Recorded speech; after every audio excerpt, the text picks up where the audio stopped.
नमस्कार, आप देख रहे हैं द इंडिया टीवी और मैं हूँ आपके साथ सद्दाम करीमी। गुजरात इन दिनों विधानसभा चुनाव को लेकर काफ़ी पार्टियां वहां पर ज़ोर शोर से अपना चुनाव प्रचार कर रही है और असदुद्दीन ओवैसी साहब इन दिनों गुजरात के 2 दिवसीय दौरे पे हैं। अब उनकी रैलियां भी होने वाली है।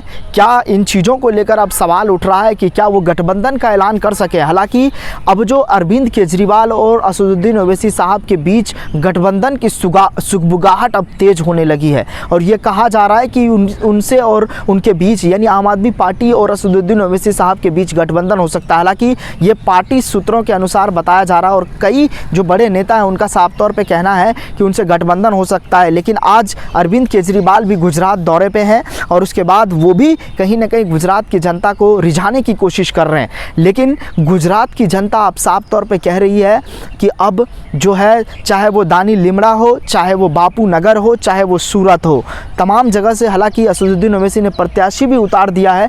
लेकिन ये कहते हुए नज़र आ रहे हैं असदुद्दीन ओवैसी साहब कि वहाँ पर अगर बिल्किस बानो का जिक्र होता है तो बिल्किस बानो पर अरविंद केजरीवाल बोलते हुए नज़र नहीं आते हैं। आम आदमी पार्टी इस पर बोलती हुई नज़र नहीं आती। आम आदमी पार्टी को सिर्फ एक जो है सॉफ्ट कार्ड खेलने की आदत है। अब देखिए ज़रा, अब वो कहते हुए ये भी नज़र आते हैं कि नोट पर जो है अब महात्मा गांधी की जगह माँ लक्ष्मी की भी पूजा, माफ़ कीजिएगा, माँ लक्ष्मी की भी फ़ोटो लगाई जानी चाहिए। अब ज़रा सोचिए कि इससे अर्थव्यवस्था भी और मजबूत होगी। आपको क्या लग रहा है कि क्या इन सब सारी चीज़ों को लेकर जो अरविंद केजरीवाल बोलते हुए नज़र आते हैं, क्या ये सही है? लेकिन कुछ लोग, हमारे जो दर्शक हैं तमाम, जो हमें लगातार इस बात को लेकर देखते हुए नज़र आते हैं और जो हमारे चैनल पर आते हैं, जो विज़िट करते हैं, वो साफ तौर पर जो है वो कमेंट बॉक्स में ये कहते हुए नज़र आते हैं कि जो आरएसएस का एक जो दूसरा जो खंभा है वो अरविंद केजरीवाल है। अरविंद केजरीवाल को आरएसएस का दूसरा खंभा बताते हुए नज़र आते हैं। लेकिन क्या ये सच है? क्या आपको लग रहा है तो आप कमेंट करके बताएं। और लेकिन दूसरी चीज़ें ये है कि क्या जो वहाँ पर हिंदू महिला प्रत्याशी को जो मैदान में उतारा है असदुद्दीन ओवैसी साहब, क्योंकि महिला ब्रिगेड कहा जा रहा है वहाँ पर, और एक शायरी भी है, शाहिर लखनवी लिख कर गए हैं कि ये आंचल क्या खूब है तुम्हारी, लेकिन इस आंचल पर परचम लहरा देती तो अच्छा था। यही अब वो महिला इस बात को लेकर परचम लहरा रही है।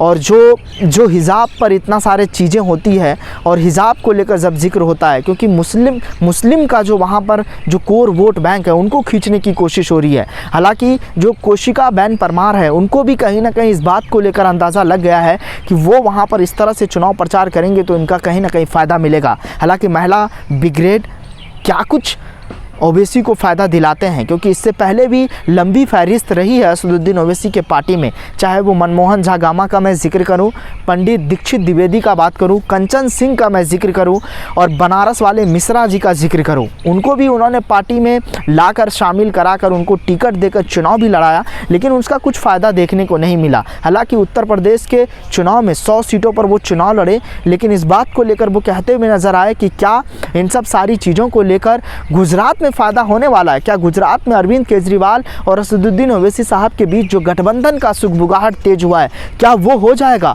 और इन चीज़ों को लेकर बड़ा सवाल उठता हुआ नज़र आ रहा है। लेकिन जो पहले की पार्टी हुआ करती थी, कांग्रेस और बीजेपी के बीच टक्कर होती थी, लेकिन अब जो छोटे छोटे दल वहाँ पर गए हैं वो भी कहीं ना कहीं वोट बैंक को साधने की कोशिश कर रहे हैं और वोट अपने पाले में लाने की कोशिश कर रहे हैं। क्या गुजरात में जो सियासी सफ़र है अरविंद केजरीवाल और असदुद्दीन ओवैसी का, क्या एक हो जाएगा? आपको क्या लग रहा है? आप इस मुद्दे को लेकर क्या सोच रहे हैं? आपकी क्या प्रतिक्रिया है? आप हमें कमेंट बॉक्स में ज़रूर बताएं। आपके कमेंट का स्वागत किया जाएगा। फिलहाल इस रिपोर्ट में बस इतना ही। बाकी ताज़ा तरीन खबरों के लिए देखते रहिए द इंडिया टीवी। नमस्कार। चैनल को लाइक, शेयर एंड सब्सक्राइब करें और बेल आइकन दबाना ना भूलें।